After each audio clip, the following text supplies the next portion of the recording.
Question number 11 है। देखिए क्या कहता है, वियोजन अभिक्रिया को संयोजन अभिक्रिया के विपरीत क्यों कहा जाता है? इन अभिक्रियाओं के लिए समीकरण लिखिए।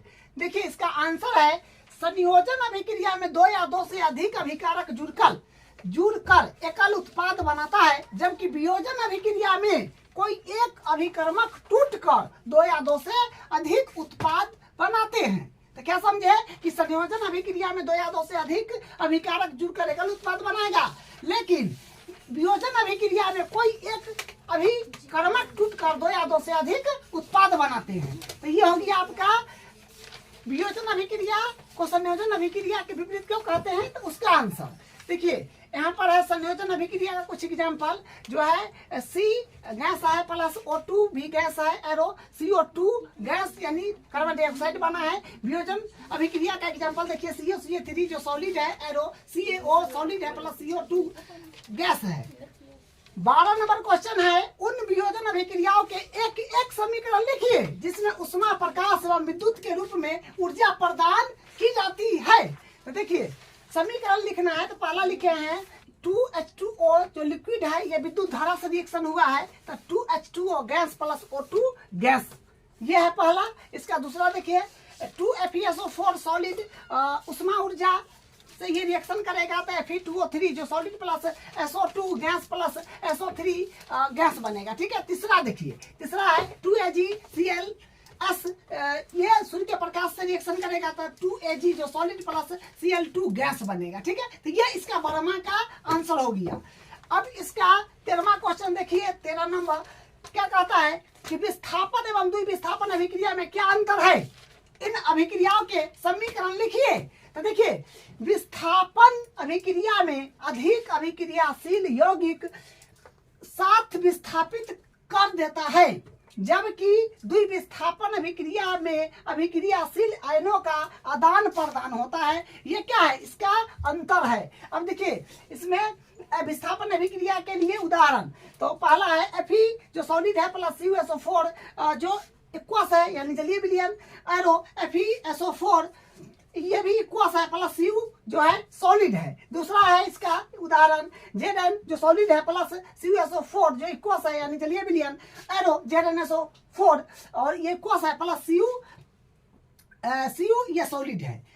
द्विविस्थापन अभिक्रिया के लिए देख लीजिए, द्विविस्थापन अभिक्रिया के लिए उदाहरण है जो Na2SO4 इक्वस है प्लस BaCl2 इक्वस है, तो ये रिएक्शन करके बनाया 2NaCl जो इक्वस है प्लस BaSO4 जो सॉलिड है। दूसरा है K2SO4 इक्वस है प्लस Br2 इक्वस है, तो ये रिएक्शन करके बनाया KBr इक्वस प्लस BaSO4। तो ये इसका 13वां का आंसर था। अब इसका 14वां क्वेश्चन नंबर 14 है, सिल्वर के शोधन में सिल्वर नाइट्रेट के विलयन से सिल्वर प्राप्त करने के लिए कॉपर धातु द्वारा विस्थापित किया जाता है। इस प्रक्रिया के लिए अभिक्रिया लिखिए। देखिए इसका आंसर है AgNO3 equals plus CuS arrow CuNO3 plus NO3 twice plus AgS यानी सॉलिड है। यही इसका आंसर है। क्वेश्चन नंबर 15 है। देखिए क्या कहता है, अब अवक्षेपण अभिक्रिया से आप क्या समझते हैं, उदाहरण देकर समझाइए। देखिए इसका आंसर है, जिस अभिक्रिया में अवक्षेप निर्माण होता है, अवक्षेपण अभिक्रिया कहलाता है। अवक्षेपण वह लवण होता है जो विलयन में घुलनशील होता है। एग्जाम्पल देखिए Na2SO4 equals plus BaCl2 arrow 2NaCl equals plus BaSO4 जो सॉलिड है, ये अवक्षेप है। क्वेश्चन नंबर 16 है, ऑक्सीजन के योग एवं ह्रास के आधार पर निम्न पक्षों की व्याख्या कीजिए। प्रत्येक के लिए 2 उदाहरण दीजिए। देखिए पहला है उपचयन, पहला है अपचयन। जब किसी रासायनिक अभिक्रिया में किसी पदार्थ में ऑक्सीजन का ह्रास होता है तो कहते हैं ताकि उसका अपचयन हुआ है। ह्रास होता है तो हम लोग क्या कहते हैं, उसका अपचयन हुआ है। एग्जाम्पल देखिए इसका ZnO प्लस C और CO प्लस Zn, ये है अपचयन। ये है ये यहाँ ये दोनों अपचयन हो गया है। दूसरा है उपचयन, किसी रासायनिक अभिक्रिया के समय जब किसी पदार्थ में ऑक्सीजन की वृद्धि होती है तो कहते हैं उसका उपचयन हुआ है। देखिए इसका एग्जाम्पल ZnO प्लस C और CO प्लस Zn, ये उपचयन हो गया है। क्वेश्चन नंबर 17 है, एक भूरे रंग का चमकदार चमकदार तत्व X को वायु की उपस्थिति में गर्म करने पर वह काले रंग का हो जाता है। इस तत्व X एवं उस काले रंग के यौगिक का नाम बताइए। तो देखिए इसका रिएक्शन है, ये जो है Cu जो सॉलिड है प्लस O2 गैस है, और CuO जो कॉपर ऑक्साइड है, और ये काला है, और ये जो है ये भूरा चमकीला है। क्वेश्चन नंबर 18 है, लोहे की वस्तु को हम पेंट क्यों करते हैं? देखिए इसका आंसर, हम लोहे की वस्तु को पेंट करते हैं ताकि वह वस्तु संक्षारण से बच सके। पेंट के द्वारा लोहे की वस्तु का आर्द्रता व वायु से संपर्क टूट जाता है, जिसका संक्षारण नहीं होता है। अब इसका अगला करते हैं। क्वेश्चन नंबर 19 है, तेल एवं वसायुक्त खाद्य पदार्थों को नाइट्रोजन से प्रभावित क्यों किया जाता है? देखिए इसका आंसर, तली हुई चीजें जैसे कि चिप्स आदि के पैकेट में ऑक्सीजन को हटाकर नाइट्रोजन जैसी अक्रिय गैस भर दी जाती है, जिसमें चिप्स का उपचयन न हो। ठीक है। क्वेश्चन नंबर 20 है, निम्नलिखित पदों का वर्णन कीजिए तथा प्रत्येक का एक एक उदाहरण दीजिए। देखिए पहला है ए नंबर में संचरण।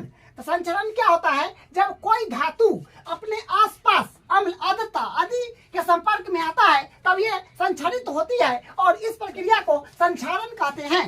संक्षारण के कारण कार के ढांचे, पुल, लोहे की रेलिंग, जहाज तथा धातु विशेषकर लोहे की बनी चीजें के बहुत क्षति होता है। एग्जाम्पल देखिए, चांदी पर काली परत, दूसरा तांबे पर हरी परत, तीसरा लोहे का जंग लगना। बचाते हैं उसी में का है, हम लोहे की वस्तु को पेंट करते हैं ताकि वह वस्तु संक्षारण से बच सके। पेंट द्वारा लोहे की वस्तु का आर्द्रता व वायु से संपर्क टूट जाता है, जिससे संक्षारण नहीं होता है। ठीक है। अब देखिए लास्ट वाला का है क्या बोलते हैं, बी नंबर, यानी 20वां का बी नंबर है। इसमें ए और बी दो क्वेश्चन था, तो बी नंबर देखिए, बी में है विकृत गंधिता। इसका देखिए डिफिनेशन है, वसायुक्त तलीय खाद्य सामग्री को लंबे समय तक रखा जाता है तो प्रायः उसका उपचयन हो जाता है एवं उसका स्वाद और गंध बिगड़ जाता है, अर्थात वह पदार्थ विकृत गंधी हो जाते हैं। वह इस घटना को विकृत गंधिता कहते हैं। देखिए विकृत गंधिता को रोकने के लिए, मतलब विकृत गंधिता को रोकने के लिए क्या है? देखिए पहला, प्रति ऑक्सीजन पदार्थ का प्रयोग किया जाता है। दूसरा, वसारोधी बर्तन में खाद्य सामग्री रखने से उपचयन की गति धीमी हो जाती है। तीसरा, तली हुई चीजों जैसे कि चिप्स आदि के पैकेट में ऑक्सीजन को हटाकर नाइट्रोजन जैसी अक्रिय गैस भर दी जाती है, जिससे चिप्स का उपचयन हो जाता है। तो ये आपका फर्स्ट पार्ट का पूरा क्वेश्चन कंप्लीट हो गया है।